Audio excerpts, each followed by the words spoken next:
Hope everyone is doing well. In this video, I want to give a quick overview of how compression works. So this is going to be a very high level overview. If it interests you, I would suggest check out the future videos that I'll post that go way more into depth.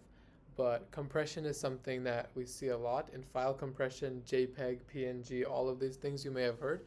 They all use basic compression ideas.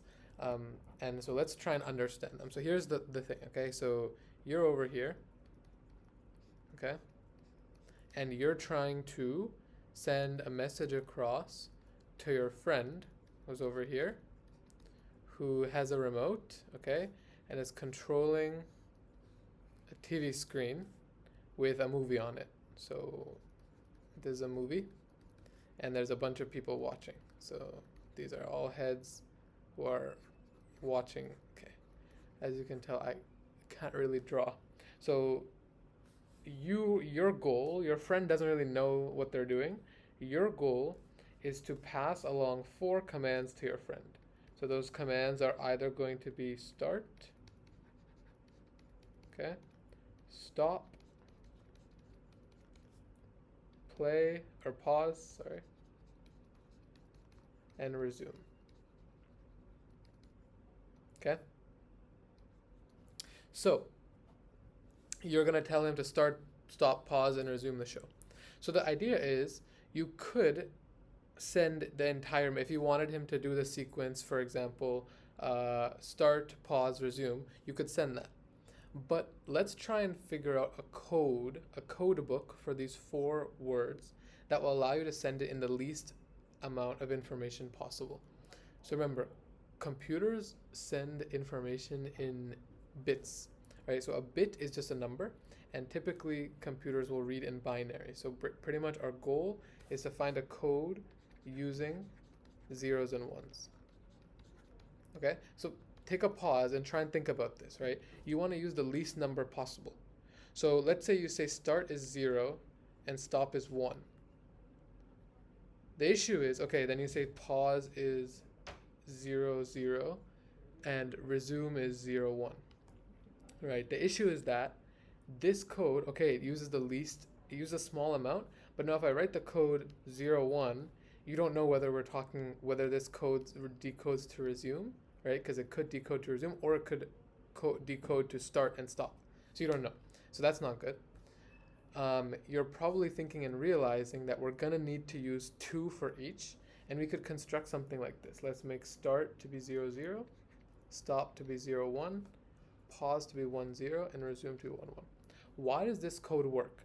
Well, if you have, let's just do them in order. Let's say you want to tell them start, stop, pause, resume. Okay, what's that going to be in code word? 0, 0, 0, 1, 1, 0, 1, 1. No code is a prefix of another code, in the sense that this code 0, 0 cannot be found at the beginning of any one of these codes. So there's no ambiguity, right? There's no issue, right? You see 0, okay, so 0, because it starts with 0, it's going to be one of these two. Oh, 0, 0, okay, that has to be start, right? That makes sense, okay? Now, this code is great in the case that the chances of each happening are equal.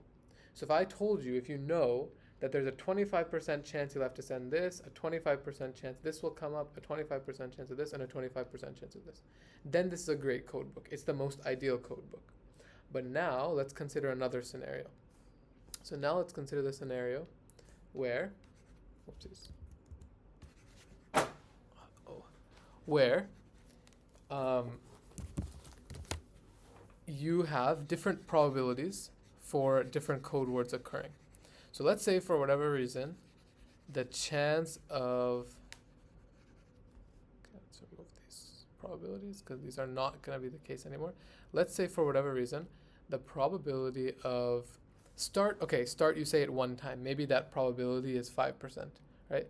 Start and stop, 5% each. Pause and resume are much more likely. Let's say for whatever reason, just to make it interesting, you say pause a lot more.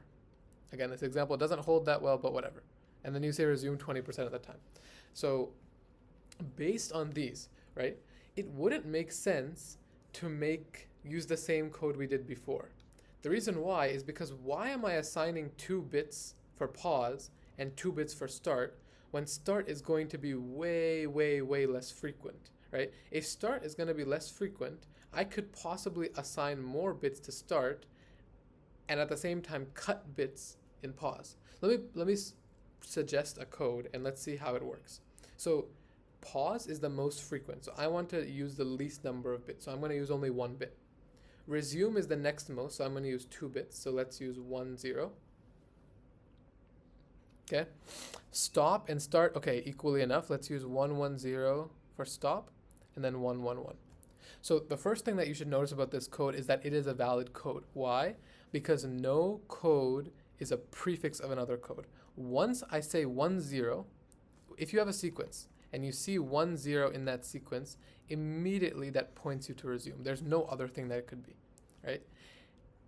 If you just see the 0, you might say, oh, but don't you see a 0, right? The problem is the only thing ending in 1 before could be this 1 1 1. So it would look something like that, and then you say, okay, 1 1 1. Okay, well look, that has to be start. So let me give you an example, and we'll see how we can go about decoding. So if I have 1 1 1 0 1 0 1 1 0, right? You can see, you go and read it, and you say, okay, 1 1 1 start, right? Then you go 0, okay, 0 and then a 1. There's no 0 1, so this 0 on its own has to be pause, right? Just like that, you can go about and say, okay, 1 0, that has to be resume, right? Just like that, and then 1 1 0, that has to be stop, okay? Now the question is, okay, but in this one, aren't you using 3 bits here and 3 bits here and 2 bits here? So how is this even optimal? Well, the reason why is because, yes, in total, we're using more bits, you could say. The average, the expected value of the number of bits is lower. Let's see why. So let's compare to our other case. Our other case, we had 25%, 25%, 25%, 25%, right? And we gave it this code. We said 0, 0, 1, 0, 0, 1, 1, 1. So the average bits here is 2 bits. Why? Because obviously conceptually they're an equal chance and there's 2 bits for each, so it should be 2 bits average. But also we can say, okay, here's 2 bits, here's 2 bits, here's 2 bits, here's 2 bits. We do the number of bits multiplied by the chance of it happening, plus the number of bits multiplied by the chance of it happening. Continue, right? This is how we calculate expected value. And this comes out to 2. Let's apply that here. So here we have 3 bits, here we have 3 bits, here we have 1 bit, here we have 2 bits, right?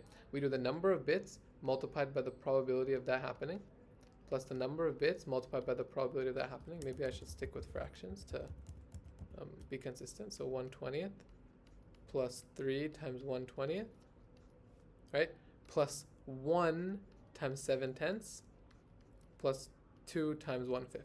Let's do this out real quick. 3/20 plus 3/20 is 6/20, which is 3/10 plus 7/10 plus 2/5. So that's 1 2/5 equals 1.4. So on average, here we're using 1.4 bits, and here we're using 2 bits. Okay? This idea of coding based on probability is called entropy coding. Again, it's very important. It's fundamental. It's used even in very complex coding algorithms. You'll sometimes see just a simple case of entropy coding, right? There's different types. There's what's called Huffman coding.